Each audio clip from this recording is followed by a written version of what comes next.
Thank you for today. I'll let you know once we've decided the wedding date. Today was a special day. My son Bob came over to announce his engagement. Bob and my husband Henry had already stepped outside, so I was about to follow them. That's when Bob's fiancée, Michelle, placed her hand on my shoulder, leaned in close, and said, "Sorry, but you won't have a seat at our wedding." What? I couldn't grasp the meaning behind Michelle's words. Well, you're not really Bob's blood relative, right? So, you're basically a stranger. It'd be embarrassing if you came. Michelle whispered this in my ear and then slightly pushed me away. Taken aback, I couldn't react in time and fell down. As I sat there, stunned and speechless, Michelle looked down at me with cold eyes. That look struck an indescribable fear in me. The word housekeeper, which she had once hurled at me when she visited our home, flashed through my mind. It wasn't a misunderstanding, after all. I was at a loss for how to respond to Michelle's malice. I see. Trying to contain my humiliation, I murmured. Right. A housekeeper should live just like that. I had no choice but to accept Michelle's demand not to attend the wedding. But on the day of the wedding. What do you think you're doing? Don't mess with me. Michelle would come to regret her words to me. I am Sally. After graduating from college, I started working at a company. Just an ordinary office worker, but I had a hobby of drawing illustrations. Initially, I began drawing casually, but as it turned out, people liked my work, so I continued. And it was through these illustrations that I met Henry. He resonated with my art. As we grew closer, I began to consider marrying him. However, we were both hesitant to express these feelings. The reason was Henry's past. He was divorced and had a son, Bob, from his previous marriage. That fact puts a brake on our emotions. But Henry opened up to me. He told me about his divorce due to his first wife's infidelity and his intention to raise Bob alone. But then he fell in love with me. After revealing everything, Henry proposed to me. Moved by his sincerity, I accepted his proposal. However, Bob was initially wary of me. I decided to take things slow until he could accept me. My efforts paid off, and Bob eventually warmed up to me, leading to my marriage with Henry. The three of us then began our life together. It was tough balancing work and family, but with Henry's help in household chores, I was able to keep my job and continue drawing. Time flies. Before I knew it, 20 years had passed since our marriage. Bob graduated from college and left home for work. Henry and I felt a mix of pride and loneliness. With more time on my hands, I devoted myself more to my illustration hobby. Then one day, Bob called. "It's been a while. Are you free now?" "Oh, Bob. What's up? Are you doing okay? How's work?" I was delighted to hear from him after so long. "Nothing much. I'm coming home this weekend." Bob's tone was curt. I felt something was off but thought he must be tired from work. "Oh? I should prepare a meal. Anything you'd like to eat?" "Just hand the phone to Dad." Bob sounded a bit irritated. As if he didn't want to talk to me. Though hurt, I passed the phone to Henry. "Bob wants to talk to you." Henry took the call and started chatting with Bob, laughing loudly. Watching them, I felt a sense of alienation. After a short conversation, Henry hung up and turned to me with a smile. "Bob's bringing his girlfriend home." "His girlfriend?" I was surprised and exclaimed loudly. "Yeah. Seems like he's thinking about marriage." Henry continued, looking happy. Yet, I couldn't shake off a feeling of gloom. Bob's behavior somehow nagged at me. Henry noticed something was off and looked at me with concern. "What's wrong? You seem down. Is something bothering you?" "No, it's just I felt like Bob was a bit cold towards me." I tried to sound cheerful, not wanting to worry Henry. Henry sighed after hearing this. "Well, it can't be helped. He must have been embarrassed to tell you about bringing his girlfriend home. That's gotta be it." "I hope so." I agreed with Henry, not wanting to think about anything else. But the unease that had started to spread in my mind only grew with each passing day.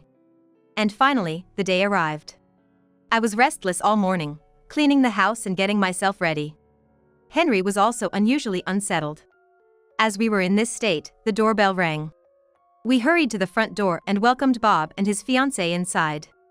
Bob had matured quite a bit since I last saw him. But my attention was drawn to the woman standing beside him. She was a beautiful woman with short hair and distinctive facial features.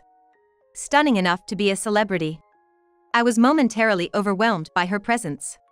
"This is Michelle, my fiancé." "Hello. I'm Michelle, Bob's fiancé," she said, giving a smile. Then she looked at me and gave a sly smile. "Hey, Bob, this is..." "Yeah.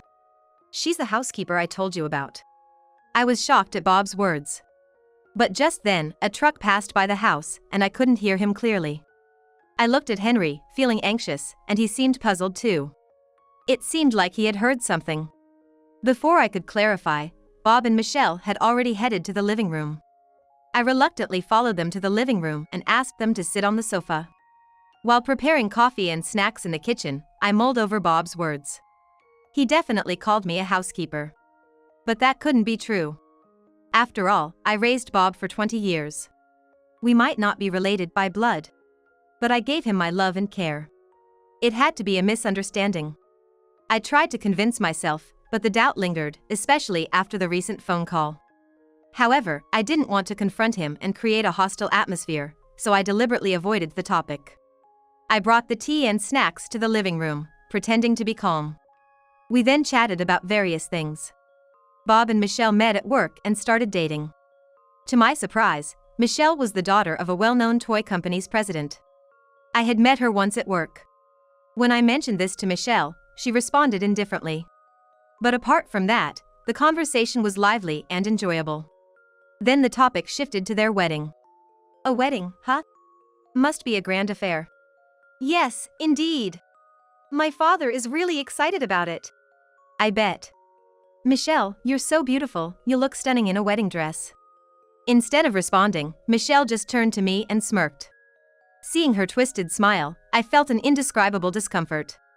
She was looking down on me. I realized that instantly. But Henry seemed genuinely happy. I forced a smile, not wanting to ruin the moment. All I wanted was to keep the peace. About an hour later, they said they were leaving. "Thank you for today. We'll let you know when we've decided the wedding date." We talked about this as we headed to the front door. Michelle went to the bathroom, so Bob and Henry went outside first. As I was about to go out, Michelle came out of the bathroom and approached me. She put her hand on my shoulder and leaned in close. "Sorry, but you won't have a seat at our wedding." "What? What do you mean?" I didn't understand Michelle's intention. "Because you're not really Bob's blood relative, right? So, you're practically a stranger. It'd be embarrassing if you came." Michelle whispered this and then lightly pushed me away. I was so taken aback that I fell down. Michelle looked down at me with cold eyes as I sat there, stunned and speechless. I felt an indescribable fear when I saw her eyes. As someone who's never been confrontational, I didn't know how to respond to Michelle's malice. "I see," I muttered quietly, struggling to contain my humiliation. "That's right. A housekeeper should live just like that," Michelle said with a triumphant laugh and left. I couldn't move for a while, feeling as heavy as lead, and on the verge of breaking down in tears. But I knew everyone was waiting outside. I couldn't keep them waiting. Dragging myself, I made my way to the door. Henry came in as the door opened. "Bob and Michelle have already left. But I'm surprised, Bob dating a girl like her," Henry said, laughing loudly. But I couldn't share his mood. The thought of what might happen to me after their marriage made me feel sick. "Yes, it's really great," I managed to reply, turning my face away from Henry. "Sally? What's wrong? Are you feeling unwell?" Henry looked at me, puzzled. I quickly made up an excuse. "Yes, I guess I'm just a little tired from all the tension this morning." "That's understandable. No point in staying here. Let's go to the living room. I'll give you a shoulder rub," Henry said, gently guiding me to the living room. Touched by Henry's kindness, I finally broke down in tears. My crying didn't just stop, it became more intense. I collapsed at the entrance to the living room and sobbed uncontrollably. "Hey, Sally. What happened?" Henry was bewildered, pacing around me. But he seemed to understand that this wasn't tears of joy. It's okay to cry now, you know. Nobody's watching. It's okay. It's okay, Henry said, gently patting my back. After a while, when I had calmed down, I told Henry everything. How Michelle acted condescendingly. And told me not to come to the wedding because I was a stranger. Henry listened in silence. When I finished, he crossed his arms, deep in thought. So, that's it. I thought I heard Bob calling you a housekeeper, but I dismissed it as a misunderstanding. Henry sighed heavily. I'm really sorry I didn't notice. It's not your fault. And there's no reason for anyone to call me a housekeeper. That's what bothers me.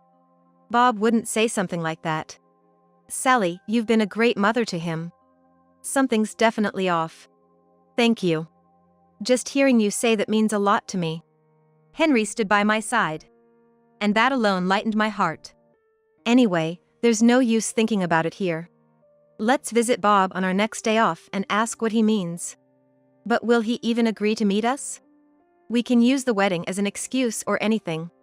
I'll contact him, Sally, don't worry. 2 weeks later, we took the opportunity when Michelle was out to visit Bob's house. Welcome. Didn't expect you to actually come. Could have just called.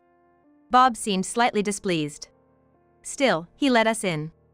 Once inside, Henry immediately confronted Bob. We're here because, when you were at our house, you called Sally a housekeeper. What did you mean by that? What, that's it? Bob replied, sounding annoyed. What do you mean that's it? That's terrible, no matter how you look at it. I was angered by Bob's callous attitude. That's right. Sally's been like a mother to you. She may not be related by blood, but she's undoubtedly family. So what? I can say whatever I want. What's it to you? Ruining my day off. It's not okay. I'm telling you it's wrong to treat your mother like that. Bob glared at me fiercely upon hearing my words. Shut up. You're just a housekeeper. Just be quiet and listen to what I say. Henry and Bob started arguing intensely following those words. However, I remained surprisingly calm. Something about Bob's behavior was off.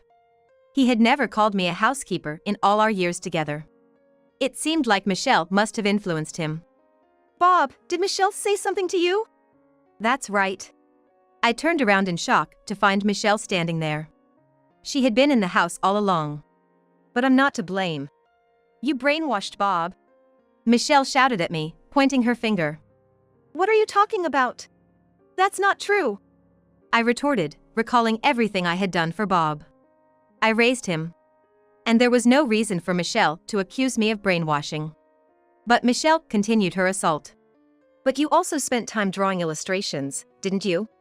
Isn't that odd? Normally, there's no time for such things when raising a child. That's because I helped with the housework. There's nothing wrong with that. Henry defended me. No, now that I think about it, it's weird. You say you're his mother, but you never really looked after me. I felt like my head was going to explode. Hearing such things from Bob was almost too much to bear. Anyway, you have no blood relation or love for him. Just having someone like you in the family makes me sick. Michelle sneered with a twisted face.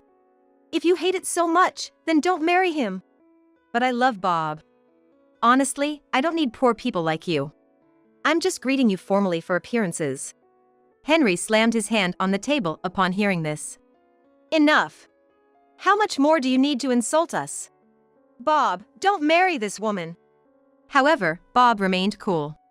Dad, you still don't get it. You don't have a say in this. Understand? That's right. Listen, my father has connections in various industries. If you try to break off the marriage, I can ruin you socially. Got it? Michelle smirked, just like before. So, just obey us. Then maybe you'll get some scraps. That should be enough for poor people. That's how it is. Now leave. We left, feeling an indescribable humiliation. I could hear Henry grinding his teeth. One last thing, Bob. Do you really want to marry her? Of course. After a moment of silence, he suddenly stood up. Fine, do what you want. Sally, let's go. Henry left without waiting for my reply. I followed without a word. Michelle and Bob's laughter stabbed me in the back as I left. We didn't speak on the way home. That night, Henry apologized to me. "I'm really sorry. This is all my fault." Henry repeatedly apologized to me. "Don't be silly. It's not your fault. No need to apologize. I've been thinking. I should have faced Bob properly when we got divorced." Henry looked pained. "But I didn't have the capacity back then. I must have made him suffer without knowing." "But there's no point in saying that now." "Maybe, but I can't stand him calling you a housekeeper." I confided my feelings about Michelle. "I can't forgive what Michelle said. But Bob wants to marry her. I respect that." Henry nodded in agreement. "Me too. Maybe we haven't really expressed our true feelings to each other. Is there anything we can do? I'll try to convince him. We can't let this continue." Henry then made efforts to change Bob's mind whenever he could. But as long as Michelle was there, it was futile resistance. I became so distressed that I even called a close relative for advice. But nothing was resolved, and the day before the wedding arrived. Naturally, my name wasn't on the guest list. "Sally, I'm sorry. I wasn't strong enough." "It's okay. It's what Bob wants, no matter the form. I'll watch over him from afar, even if they call me a housekeeper." I was sincere. This was my role in life. Henry held my hand with teary eyes. Having him by my side was enough. I genuinely felt that way. On the day of the wedding, I drove Henry to the venue. He looked sorry until the end, but got out and headed to the ceremony. I decided to stay nearby, at least. So, I parked my car in a parking lot not too far from the venue and turned off the engine. Inside the quiet car, I reflected on the time I spent living with Bob. Regardless of what Bob says, that time is irreplaceable to me. I wondered how he was doing now. Perhaps the ceremony had already started. I closed my eyes, imagining the scene at the venue. Suddenly, my phone rang in the quiet car. I looked and saw it was Henry. Surprised, I answered the call. "What's going on?" "Something is wrong." Henry sounded panicked. In the background, I could hear a commotion. "What do you mean something's wrong?" As I asked, Henry began explaining the situation at the venue. When Henry arrived at the wedding venue, there were few people around. But no more guests appeared as time passed. Then Josh, Michelle's father, approached Henry, wondering why the guests hadn't arrived. Bob and Michelle also hurriedly asked Henry for an explanation. "But I don't know anything." "Sally, do you know anything?" I could faintly hear Michelle's voice in the background, seemingly asking to put the phone on speaker mode. Suddenly, the noisy voices came through the phone. I talked about Michelle to our relatives. Everyone listened intently. "What do you mean? What did you explain?" "Everything. So, maybe all the relatives thought you were a stranger and decided not to attend." "Don't play dumb." Michelle sounded furious over the phone. Then Josh intervened. "Michelle, what is this all about? Isn't Bob's mother not here? Who's talking right now?" Both fell silent. "I'm Bob's mother. It seems Michelle thinks I'm a stranger." My words enraged Michelle. "Don't get cocky, you housekeeper. You poor person." After her outburst, she gasped. "Michelle, what did you just say?" Josh's roar was so loud it almost broke my phone. He began lecturing Michelle right there.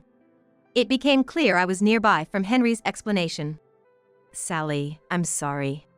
Could you come here? It's too much to ask over the phone." "Okay, I'll be right there." I started the car and headed towards the venue. On the way, I felt a mix of excitement and fear. Arriving at the venue, I saw a sparse crowd of guests watching the commotion from a distance. I made my way through to the group. Josh was still angry. Michelle, in a beautiful dress, was crying, while Henry and Bob looked helpless. Josh shook my hand when he noticed me. "You must be Sally." "I'm Josh. I'm terribly sorry for my daughter's behavior." "It's okay." "I can't. I wasn't informed about you. I believed everything Michelle said and didn't even greet you." Josh seemed genuinely remorseful. He apologized to both Henry and me. And we accepted his apology. Could we pretend this never happened? Are you suggesting calling off the engagement? Yes. I can't let them continue after such disrespect. Josh, your sentiment is appreciated, but it's not our decision. It's up to them. Right. Michelle, did you hear that? The engagement is off. But Michelle and Bob wouldn't accept it easily. They argued with Josh, who fought back. Henry joined in, unusually angry. It must have been really bothering him since the other day. I couldn't intervene or even wanted to. During the argument, it became clear why Michelle looked down on me. She found out I drew illustrations, just like her, and felt jealous knowing I was more popular. Being pampered as a CEO's daughter, she couldn't stand not getting her way. She used Bob's past to brainwash him into thinking I was the villain. Michelle's outburst during the argument made Henry and Josh even more agitated. Bob desperately tried to salvage the situation. Please, don't make a mess of this. Shut up. Enough is enough. What will happen to me if I can't marry? I can't focus on work without a housekeeper like Dad. Wait, you're calling me the housekeeper? Michelle furiously confronted Bob, who looked like he regretted his words. I found the situation so absurd that I burst out laughing. What are you laughing at? Michelle snapped, advancing on me and grabbing my collar. A staff member, seeing this, intervened. I'm sorry, but please stop this commotion here. It's affecting the reputation of our venue. We came back to our senses at those words, and the wedding was promptly called off. We apologized to the guests for wasting their time and for the cancellation. Surprisingly, everyone seemed amused by the spectacle and no one was angry. Amidst the hostile atmosphere, the gathering dispersed. Later, Henry, Josh, and I met again to apologize for our children's misconduct. I'm truly sorry. Since he didn't have a mother, I may have spoiled him to compensate. I should have faced him more when we divorced. As for the wedding costs, I will cover them all. That's not right. We share the responsibility. Let's split the costs. All right, I understand. You are honorable people. Thank you. And Sally, is this your illustration? Josh showed me a drawing. It's definitely something I drew. Yes, that's mine. I've been interested in your work for some time. Really? Thank you. I replied, genuinely surprised. So, I'd like to use it in our company, if that's okay with you? I'd be honored. I replied, though a bit hesitant, wondering if this was some sort of atonement. Josh seemed to read my mind and smiled.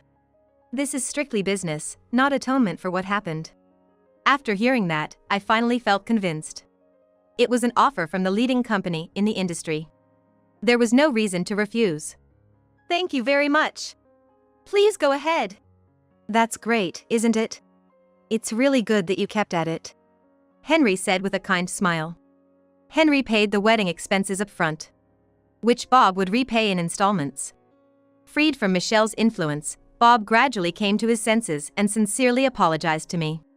Michelle, apparently, quit her job after the wedding fiasco was witnessed by friends and colleagues. For someone with high pride like her, becoming a laughingstock was unbearable. Josh also seemed to be having a tough time with her, but that was their family's issue. My illustration gained more attention than expected and was successfully commercialized by Josh's company. It became so popular that it was constantly sold out. With numerous illustration requests coming in, I decided to quit my job and focus solely on my art. Henry fully supported this decision. It's amazing how things work out. What once seemed like a disaster turned out well in the end. Now, I'm just enjoying my days drawing illustrations and living with Henry.